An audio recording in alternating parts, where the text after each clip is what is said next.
The image you're seeing is the official seal of the Tariff Commission of the Republic of the Philippines. The first is gear and factory.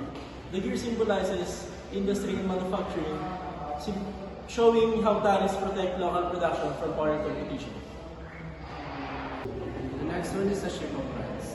The meaning of the ship of rights is agriculture, and it symbolizes the importance of protecting and promoting the local agricultures through tariff measures. Sun with 8 rays and wings. The sun with rays is derived from the Philippine flag, symbolizing freedom, progress, and enlightenment. The wings could imply economic mobility and growth. The next one is the lion. The lion is a heraldic symbol of strength and courage. It represents authority and power of the Commission to enforce tariff laws and regulations. Red chevron with gold disc.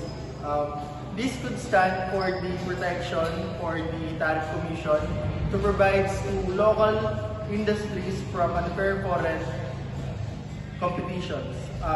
Also, often used in the heraldry to represent protection or support.